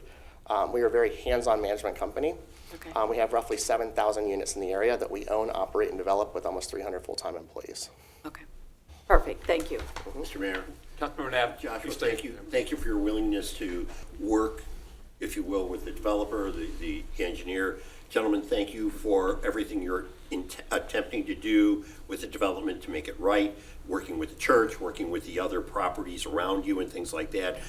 Needless to say, the folks that are here, that are also in the lobby, are very intent. I'll try to join you next week. I too retired, so I've got a little bit of time to be able to do those things, and I'd be interested to see what we can do to answer some of the questions that are at hand. Bill, I'll be in touch with you. Thank you, sir. Question for you real quick. How many full-time employees will you have there? You mentioned you manage your own property and you'll be maintaining your own property. How many full-time employees will you have? It depends between 5 and 7, and the reason why I say that is because newer construction, we do about 1 maintenance person per 100, so you can support about 2.5 to 3 maintenance people, and that's there throughout the day. We'll have 1 full-time property manager, and anywhere between probably 1 full-time property manager, 1 full-time leasing agent, and probably 2 part-time, depending on what we can hire. So it would, we're between 5 and 7. Right. Thank you. Thank you, sir. Mr. Mayor, Aaron Hufford's going to go out in the hallway after the vote. That way we can capture some contact information and see if we can get something scheduled for next Great. week. Thank you. Okay. I'll set the motion. Council received caucus agenda, report number 6, which is subject to future public hearing, future readings, and vote. So Mr. moved. Yeah, Mr. Ma- I was going to say, Mr. Mayor, did you also want council to concur in the recommendations? We're not required to do that, are we? No, you're not. You just want to receive the report. So I just want to receive the report. I feel more Okay. comfortable with that way, and that was Okay. rather intentional. Okay, so then Okay. that will assume that it will not go on for a vote at the next council meeting? Is that a requirement that we have to concur on the recommendation prior to those readings and the vote? No, but one of the recommendations was for it to go on the next council meeting. So I just want to make sure I'm clear whether or not you want us to do that or not. If I may, can they just simply make a motion that that they want to move it along to the next agenda while still gathering information? Can they frame it that way? Yeah, absolutely. Okay. So it's subject, of course, to the future public hearing, 2 readings, possible vote. But as part of that motion, if it's accepted by anybody on council, is that we continue to progress that for council review and vote at some, or reading at some appropriate time. Absolutely. Mr. Mayor, Please. how will we have this discussion for council to ask questions and understand? I mean, I don't want to just be given this at the meeting. I don't that think we're there's any other supposed way to- around it. I think we're going to have to go to the meeting and just provide an update, and you're going to have to hear this from the citizens that are here. And I mean, there's no other way to do it. Is there any way to have like at 5:30, have some kind of it can be open, I don't care. I would just like us to have time to really digest it, to fix. Could we have a special meeting at 5:30 where planning presents it to us, or somehow have some time to digest it a little longer? I mean, that's. I mean, could we do another special presentation that same night? I mean, we've got a public hearing that's going to be set. We're going to have discussion after there's a first and a second, if there's a first and a second. But if council does want to really dive into this in a public setting, almost like another committee of the whole, basically, what I think it would be like. Are we able to do that in some way? Absolutely, So how do Mr. we do Mayor. that? I mean, you can just, call the special meeting at 5:30 if that's what if the will of the council is, and we'll notice it. You should tell us what the will is. Does that mean at that point it will be decided if it's 2 readings? Or does that have to be decided ahead of time? What I hear being requested is we want to have a special meeting just for the purpose of discussing caucus item number 6 and receive additional information. And then you guys can give us direction or whether or not you want to have the first and second reading at that evening or not. Okay. But the presumption is, based upon this vote that we're about to have, is that it will be on the agenda for a first and second reading, but you guys can always decide to table it. You can decide to vote it up or down. You know, whatever you decide that evening is fine. Okay, thank you. That sounds like logistically how we could do this. Further time spent, say at 5:30, and public hearing that night, 2 readings, but that will be on the actual agenda, so the public will know we'll be addressing it potentially that particular night. That's fine. The only thing I'm just going to caution is you want the residents that are being discussed with, they need to hear the conversation. You can have a special meeting at 5:30. I just don't understand why you just would not do it within the framework of the normal agenda so everyone knows the time and they can be here to listen. Well, truly, in a perfect world, I'd like to have a special meeting the week before our vote. I would like us to have time to digest this. And I guess what I'm looking for is the citizens that do have issues. I want to really know, because I know we can't make them all happy. And I know that we make votes sometimes on what is the best thing for a project too. I just wish there was a way, especially since we're going to have 2 readings and it's kind of being emergency, I wish there was a way for us to go through it prior to a vote so that we can really digest it. If we have more questions for Liz, we have that time to do it. I understand better. I think I know what you're saying. I mean, is it possible to have a special meeting next Wednesday? Then would there be a first reading at that meeting? No. Or This would other- just be a work session to hear from residents, to have planning staff, whoever provide information. It would just be an informational meeting, which would give council a full week before the for the next meeting, then to, if there is any follow-up or anything of that nature. I'm thinking maybe a 30 to 45-minute meeting next Wednesday night. Simply. So we would just need to make sure that we were able to get out on site and to meet with the residents before that Wednesday night.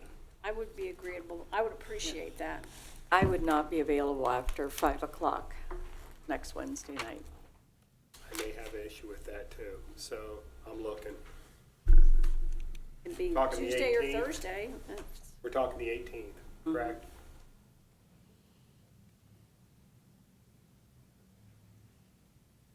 Tuesday better, obviously, than the problems I'm hearing about on Wednesday.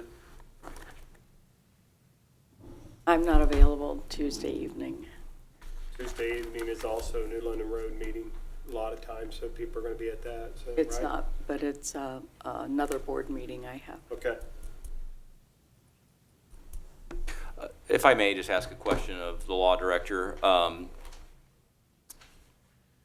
If we did have a work session before the next meeting, the original discussion, say at 5:30, to spend 30 minutes and just update, obviously we could write a memorandum to council the week before and send it so they have the weekend to review it, actually more than the weekend, they would have about 5 or 6 days to review it, have a presentation at 5:30.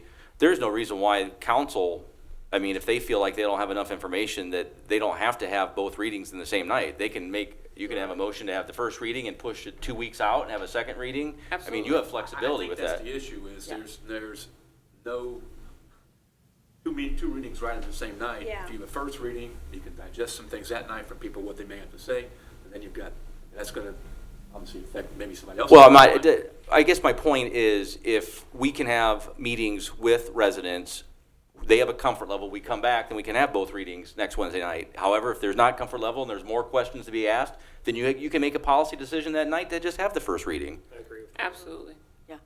So that will be discussed on the 25th, but there's going to be work done on this between now and We will, the 25th. yes, I heard the urgency in PLK's voice, so I think that we need to get working on this early next week, meet with the residents, we'll get you a report, and then we'll take it from there.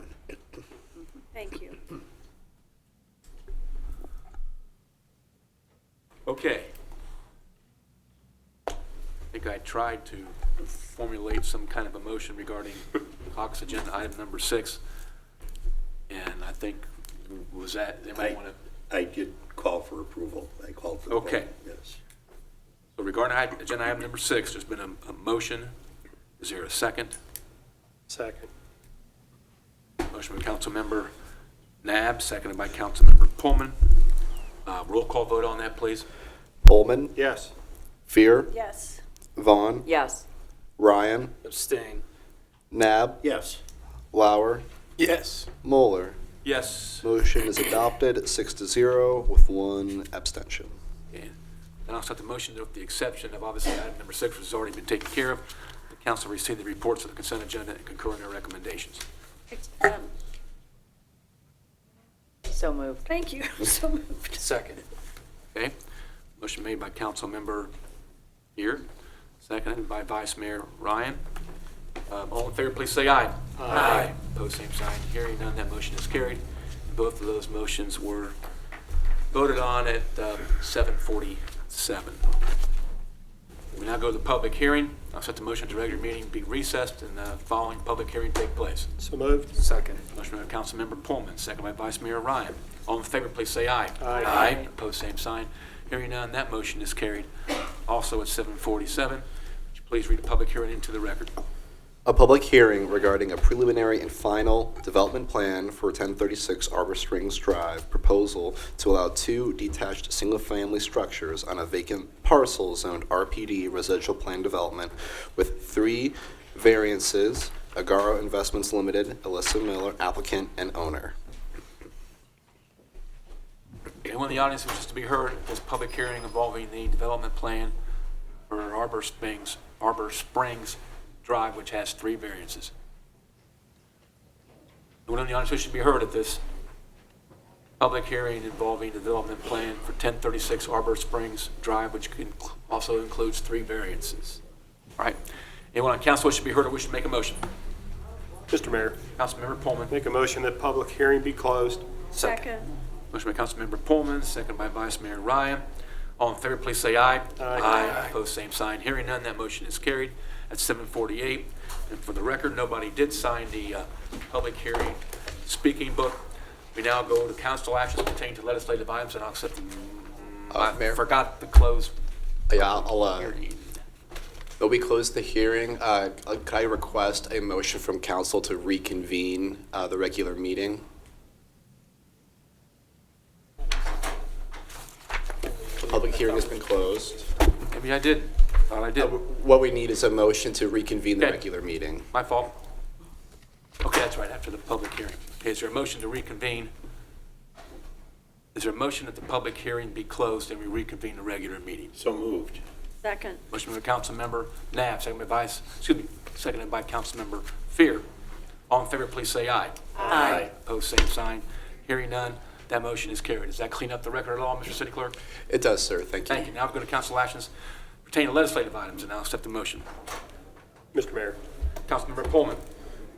I move that a note be made upon the minutes that each member of council was furnished a printed copy of each item of legislation prior to its being considered at this meeting. Second. Motion by Councilmember Pullman, seconded by Vice Mayor Ryan. All in favor, please say aye. Aye. Opposed, same sign. Hearing none. That motion is carried at 7:49, and the public hearing was closed at 7:48. We now go to pending legislation. There's agenda item number 8, I believe. Second reading of an ordinance involving a water system bond anticipation notice. An ordinance providing for the issuance and sale of general obligation limited tax water system bond anticipation notes, Series 2023, in the principal amount of not to exceed $15 million in anticipation of the issuance of bonds for the purpose of financing costs of capital improvements to the city's water system, authorizing a certificate of award, a note purchase agreement, and continuing disclosure certificate, authorizing the preparation and delivery of an official statement or similar disclosure document, and authorizing other actions in connection with the issuance of such notes. Second reading. Mr. Mayor, Councilmember Vaughn. I move the ordinance be adopted. Second. Motion by Councilmember Vaughn, second by Councilmember Lauer. Any discussion or comments on this one? Hearing none, roll call vote, please. Ullman, Yes. Fear, Yes. Vaughn, Yes. Ryan, Yes. Nab. Yes. Lauer. Yes. Moeller. Yes. Ordinance adopted, 7-0. Go to agenda item number 9, second reading of an ordinance involving some notes as well. An ordinance providing for the issuance and sale of various purpose notes in a principal amount not to exceed $34,750,000 in anticipation of the issuance of bonds for the purpose of discharging a maturity bond anticipation notes heretofore issued by the City of Hamilton, Ohio, to pay the cost of constructing certain infrastructure projects, authorizing a certificate of award, a note purchase agreement, and continuing disclosure certificate, authorizing the preparation and delivery of an official statement or similar disclosure document, and authorizing other actions in connection with the issuance of such notes. Second reading. Mr. Mayor, Councilmember I Nab. move the ordinance be adopted. Second. Motion by Councilmember Nab, second by Vice Mayor Ryan. Discussion on this? Hearing none, roll call, please. Holman. Yes. Fear. Yes. Vaughn. Yes. Ryan. Yes. Nab. Yes. Lauer. Yes. Moeller. Yes. Ordinance adopted, 7-0. Go to agenda item number 10, second reading of an ordinance which consolidates those two particular agenda item notes, issues. An ordinance consolidating two note issues authorizing the issuance of not to exceed $49,750,000 of notes by the City of Hamilton, Ohio. Second reading. Mr. Mayor, Councilmember Vaughn. I move the ordinance be adopted. Second. Motion by Councilmember Vaughn, second by Councilmember Pullman. Comments? Hearing none, roll call vote. Holman. Yes. Fear. Yes. Vaughn. Yes. Ryan. Yes. Nab. Yes. Lauer. Yes. Moeller. Yes. Ordinance adopted, 7-0. Go to agenda item number 11, second reading of an ordinance involving supplemental appropriations. And I believe Councilmember Lauer has to excuse himself from this.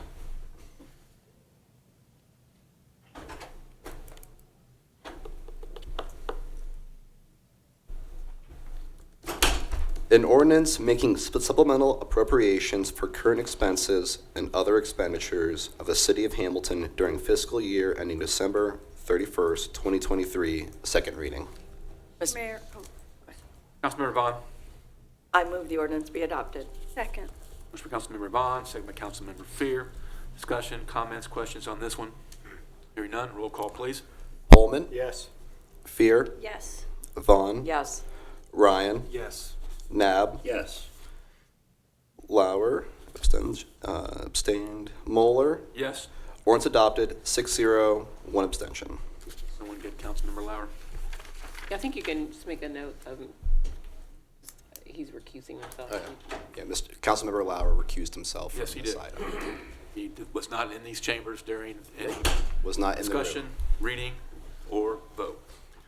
Okay, we go to new legislation, agenda item number 12, which is a first reading of an ordinance involving a development plan for 1036 Arbor Springs Drive. An ordinance approving the preliminary and final development plan for 1036 Arbor Springs Drive, proposal to allow two detached single-family structures on a vacant parcel zoned RPD residential plan development with 3 variances.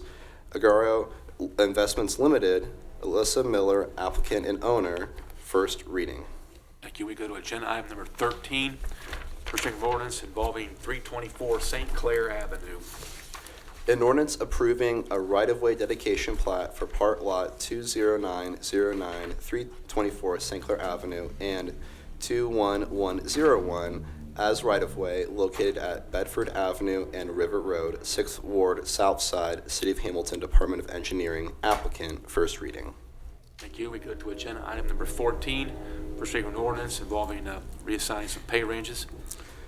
An ordinance amending and supplementing Schedule A of the city's classification and compensation plan as set forth in emergency ordinance number EOR 2022-12-126, adopted December 14th, 2022, as amended from time to time by reassigning the pay ranges for the application support specialist classification, first reading. Okay, thank you. Get to agenda item number 15, resolution involving TV Hamilton. A resolution authorizing and directing the city manager to execute an agreement with the Board of Education of Hamilton City School District and the city, in the Hamilton Community Foundation relative to the maintenance and operation of a media entity to promote the City of Hamilton, TV Hamilton. Mr. Mayor, Councilmember Vaughn. I move the resolution be adopted. Second. Motion by Councilmember Vaughn, seconded by Vice Mayor Ryan. Comments on this one? Hearing none. Roll call, please. Pullman, Yes. Fear, Yes. Vaughn, Yes. Ryan, Yes. Nab, Yes. Lauer, Yes. Moeller. Yes. Resolution adopted, 7-0. Okay, we go to agenda item number 16, which is a resolution involving grant for Ohio First Responder Wellness, Recruitment, Retention, and Resilience. A resolution ratifying the application for the acceptance of a grant and execution of all related agreements for the Ohio Department of Public Safety Office of First Responder Wellness for the Ohio First Responder Wellness Recruitment, Retention, and Resilience Program, and ratifying the distribution and use of said grant funds. Mr. Mayor, Councilmember Pullman. make a motion the resolution be adopted. Second. Motion by Councilmember Pullman, second by Vice Mayor Ryan. Discussion or comments on this one? Okay, hearing none. Roll call vote. Pullman, Yes. Fear, Yes. Vaughn, Yes. Ryan, Yes. Nab, Yes. Lauer, Yes. Moeller. Yes. Resolution adopted, 7-0. Okay, we go to audience, city manager. I'm not sure if he is still out there. Is he still out there talking with citizens? He is. Looks like he is. Okay, let's go to audience of council, and then we'll go back to audience of city manager if he wishes to come in and address anything. Mr. Mayor, Councilmember Lauer. first of all, I'd like to thank the Chamber of Commerce and Dan Bates for putting on State of the City. What a great job. Second, I'd like to recognize two people, being that it is Breast Cancer Awareness Month. Becky Palmer, who's currently fighting it, fighting cancer right now. But also, there's a real special young lady in our coaches community outside of Ross, Kinley Cummins. Her father is the head coach at Ross, and great citizen, great family. And she is on her, what we hope will be her last round of chemo this week. And I wish the Cumminses the best, because that family is unbelievable and contributes to their community as well as ours. I wish them ladies the best. Anyone else on council? Mr. Mayor, Vice Mayor Ryan. congratulations and happy anniversary to German Village on the 50th anniversary. Is a great event, and I really appreciate that neighborhood stepping up. They have a lot of champions, neighborhood champions that truly care about the neighborhood and truly care about the city. It was a great event. It's really nice to see council out there, and Mr. Mayor, no disrespect, I will be finding a new cornhole partner. You slowed me down. If I'm not mistaken, Vice Mayor Ryan, we were losing 21-14, and I made a tremendous comeback to lose 18. I brought it even closer. I brought it within a field goal. We were a touchdown away, but we both did okay, and those other folks just got lucky, and they practiced a lot. And that's right. They had to stick them on the corn bag. Something was going on. May I ask you a question? I couldn't be there. Was there beer involved, or? It was an Oktoberfest. It was a very They well-run served event. only water. Only water. Only water. I'm glad you mentioned that, because Ann Brown did a tremendous job of celebrating the first historic district's anniversary in the city of Hamilton, and all the buildings were dressed up nice, and it was just a successful event. And I think great. a lot of council was there too. It was a very nice event. I would also second what Councilmember Lauer said about Kettering. Hamilton's had a really nice breast cancer awareness event at Rotary Park. It just fit perfectly in that park. It was a sea of pink. Thanking Paul Hoover, the doctors, the healthcare personnel who actually put that event on, and it was very well attended.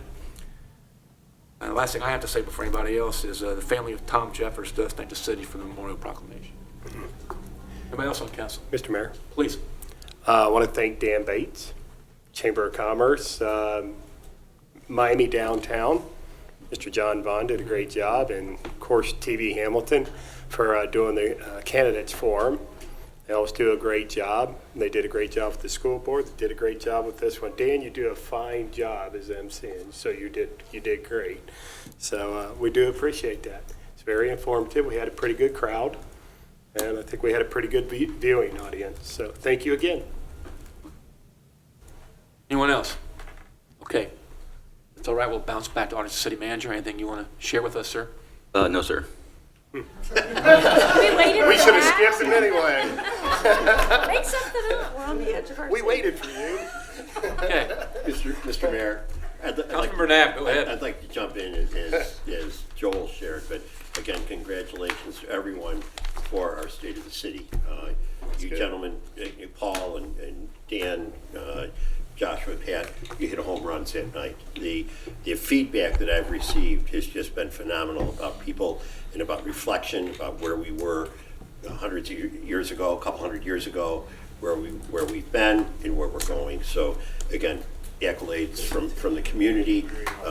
We're just really doing all good stuff, and I think the people that were there that night in the rounds of applause, just again, we're real pleased. And TV Hamilton, thanks for Steve, all that you do, and being omnipresent at all these different places, as Eric shared for the other night for the forum, and last week for the forum and things.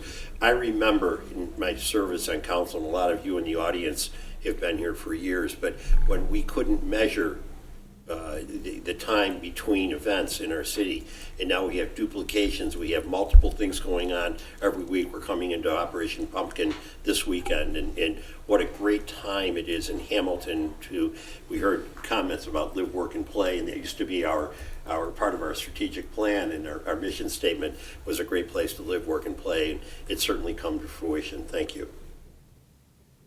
It was a great celebration, and thank you, Mr. City Manager. Okay, anyone else on council or the city manager want to say anything before I ask will there be an executive session tonight? Your motion we go in executive session. Yes, for 3 different items. The first is to consider confidential information related to the marketing plan, specific business strategy, or personal financial statements of an applicant for economic development assistance. The second is to consider the appointment, employment, promotion, or compensation of a public employee.